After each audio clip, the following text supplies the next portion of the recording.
When experts dig a Russian dance floor, they untangled massive Napoleonic mystery. Archaeologists are carefully moving dirt from an unlikely place. They are digging below the surface of an outdoor like the dance floor in the city of Smolensk, which is about 250 miles west of Russia's capital, Moscow.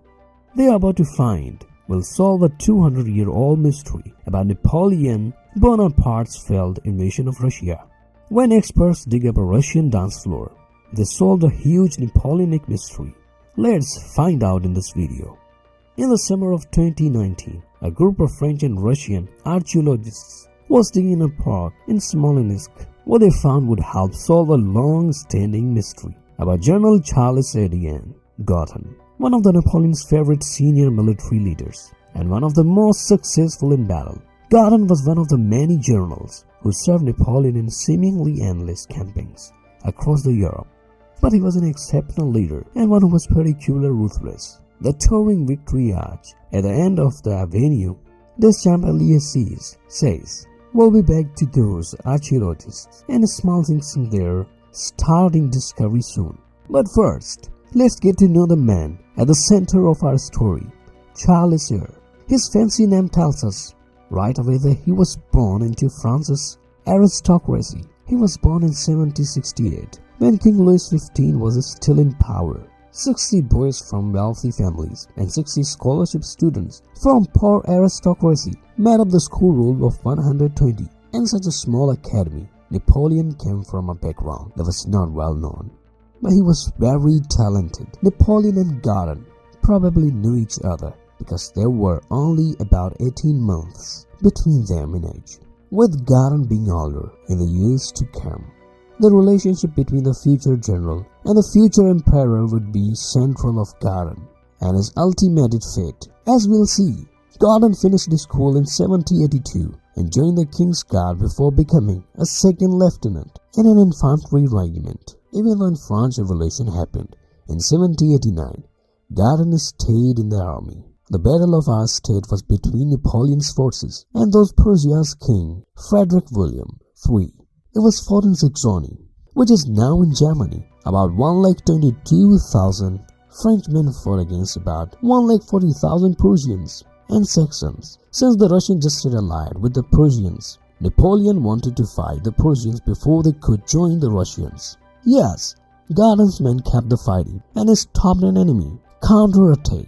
It was a complete victory, but it came at a high cost.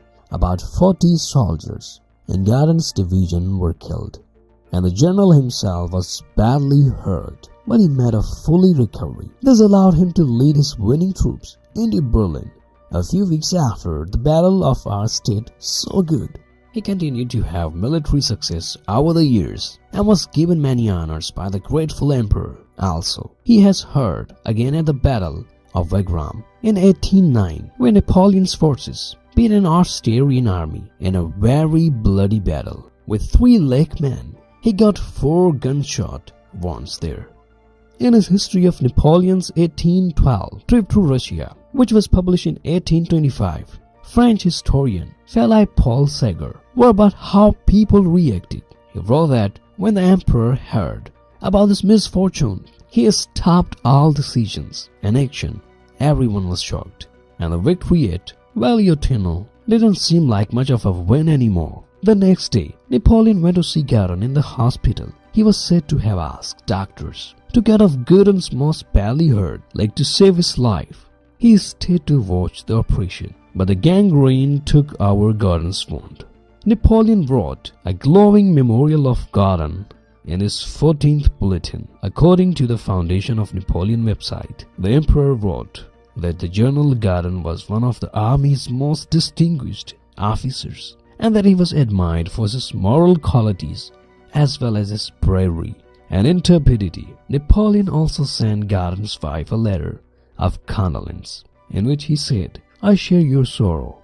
The loss is great for you, and it is also great for me." It seems that Napoleon Molonowski said, "I read that Napoleon cried when he died and that he buried him in a Smolensk park because he didn't have the time to take the body with him. He planned to bring him back home later, but that never happened. because they had to retreat. I put together teams of experts and started a project in Russia in May 2019. At first, Malinowski's research team, which was backed by the Russian government, tried to figure out where the grave was probably located by looking at Marshal Davier's diary, DAV, outward arranged for Gardner's burial, and his diary included a description of Gardner's grave. However, the evidence provided by Davier's account did not lead researchers to the general's final resting place.